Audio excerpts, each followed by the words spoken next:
Hello everybody. I haven't made a video in a couple weeks and I'm so happy to be back in front of the camera. You might hear that I'm talking a little funny, so I should probably preface this by saying that I have some stitches in my mouth. So as silly as I sound, I really wanted to make a video and I'm gonna do my best to avoid those letters that I can't pronounce correctly at the moment. But having stitches in my mouth goes kind of into the topic of my video for today.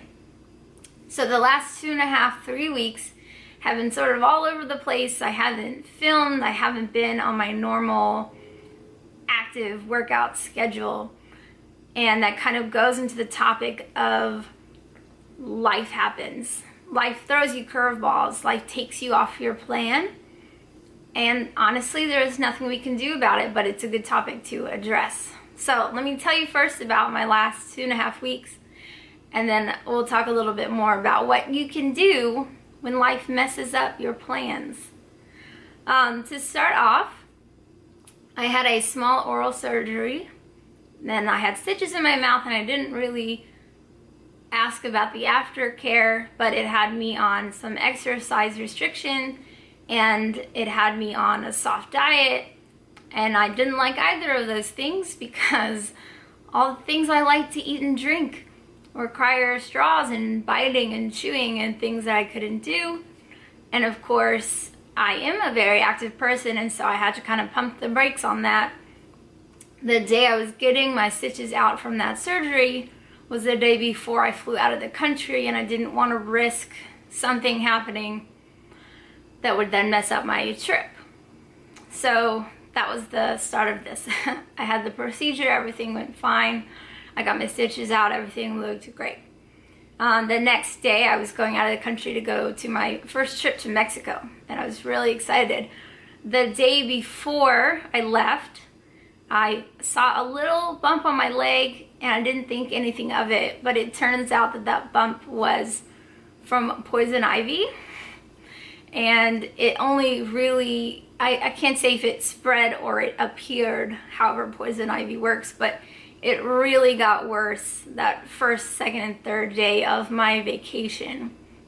So I had these big plans for Mexico. I brought my camera, I brought my resistance band.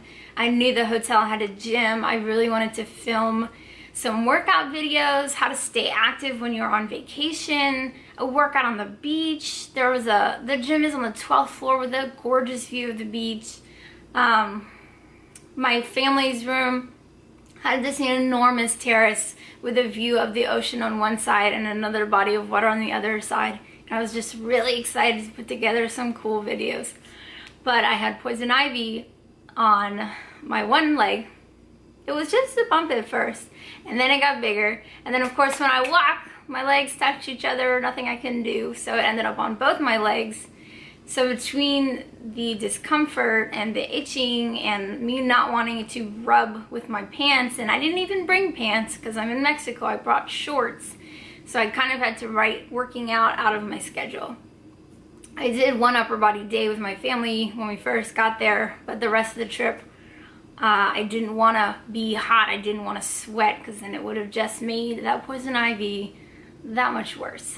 And I did spend a lot of my free time taking steroids, taking Benadryl, which makes me kind of sleepy. I spent an entire day laying in my bed ordering room service.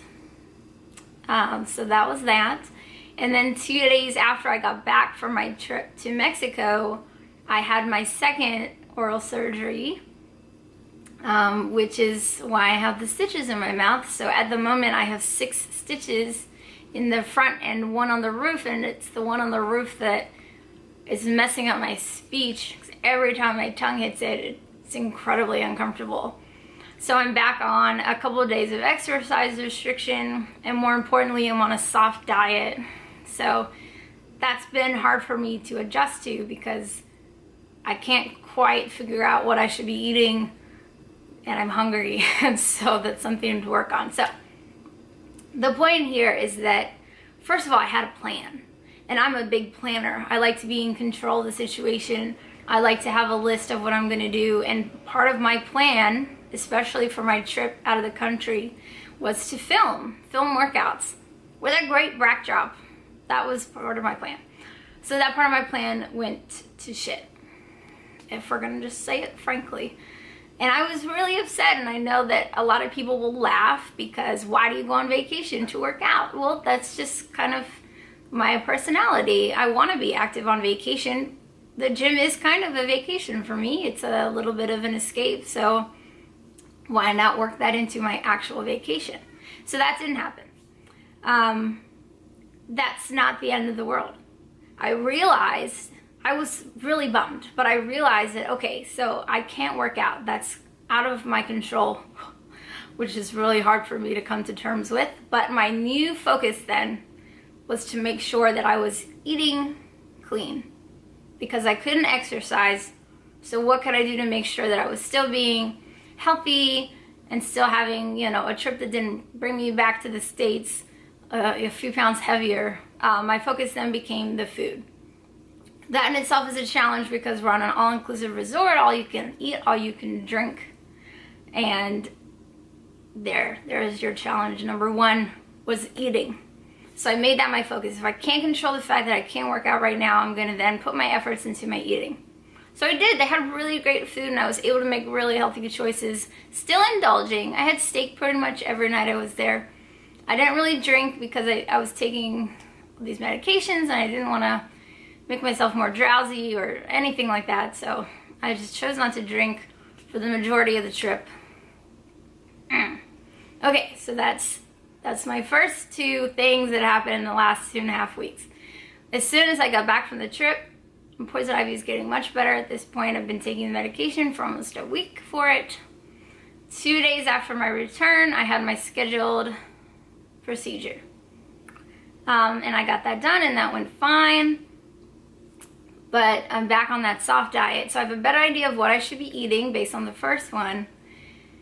But it's much longer now. I'm probably looking at 2 to 3 weeks, 3 to 4 weeks at the latest of soft dieting. And that just really flips me upside down because everything I eat is pretty much based on chewing. So now I'm exploring soups and smoothies and other soft things that I can chew on in the corner of my mouth for the duration of these stitches. Okay. And again, it's an obstacle. It's out of my hand.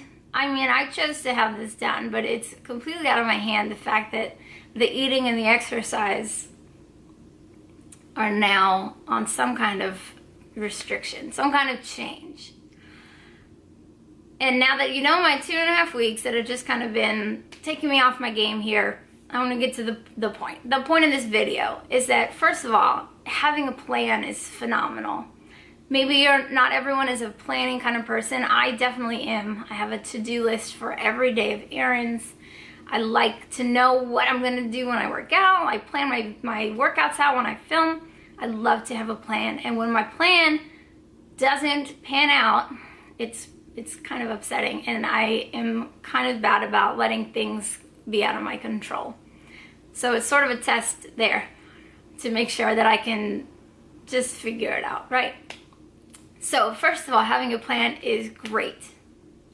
It's ideal. If you can have a plan, you might get more things done, especially when it comes to an active lifestyle. Plan your workout, pencil it into your schedule. It's not just something to do. It's important for you. It's your health. So plan a workout as if it were something to be scheduled, something you can't miss.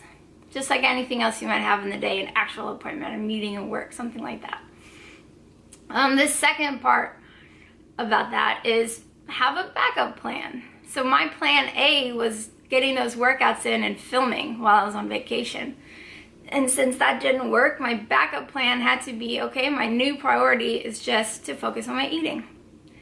And it's still great food. It's food I wouldn't have eaten if I was here. I'm not smoking salmon or buying smoked salmon and slicing fresh fruit every day necessarily. So it's still indulging, in my opinion, compared to my normal daily food. So having a backup plan, because life is going to throw us curveballs all the time, and there's nothing we can do about it but adapt. So what I could have done is realize I wasn't going to get the exercise I had planned, and then said, forget it, and just ate and drank anything and everything I wanted on vacation. But then I would have come back, you know, maybe a couple pounds heavier and being like, okay, now I have to work off what I put on vacation. That's not what I wanted to come home to. So it's all about adapting. You can either let your plan fail and then let everything fail, or you can come up with your backup plan, and it's going to be that way a lot of times. So in my personal experience, it's the oral surgeries and the poison ivy that took me off my plan. For you, it might be something like a child, long hours on your job, losing a job, searching for a job. It could be absolutely anything that happens in your life that throws off your plan. And it's a fact that you're not just going to have time to be active. You have to make time for it. So when life throws you something that messes up your schedule, it's kind of hard to do. So I think it happens to everybody, and help me here, it's hard to come to terms with, but it was a learning experience, and I think I did okay. But my message to you is, first of all, having a plan is great. You should always try to have a plan, especially when it comes to your health and your fitness. But know that life is sneaky and it will try to mess up your plan, but that is okay. It doesn't have to mess up all of your progress. It doesn't have to mess up the overall journey. It's just a little speed bump, something that you can get past, okay? And that's really it. That's my message for you today. And I'm not really big on just talking about myself. I usually would just go lay down over there and give you a little workout, but I thought it was important to share this because it was frustrating for me. I wanted to be putting videos out there. I was afraid that all the time that I hadn't put something up, I would lose my precious handful of subscribers, and I really want this to be successful. I'd been consistent since March, and then I fell off for a couple weeks. So it happens to all of us. I would love to hear your guys' stories of if something happened and how you bounced back from it, but it's tough. It's a test. But it's your journey. That's why they say we're in it for the long haul, right? Because these things are going to happen for our little bouts, our little plans. And it's something that we can get past and still head in the right direction. So I just wanted to share that with you guys. I should be up and running soon to be putting together my regular videos. These stitches should be out in a week or two, and you won't have to hear me like this again. But thank you guys for listening. It was nice to share because it was frustrating for me, and I hope you can relate. If you've had a similar experience, I hope you had a positive outcome, and I would love to hear about it. So I'll have some fitness videos for you soon. In the meantime, thank you guys so much for watching. Thank you for your support, and I will see you guys next time.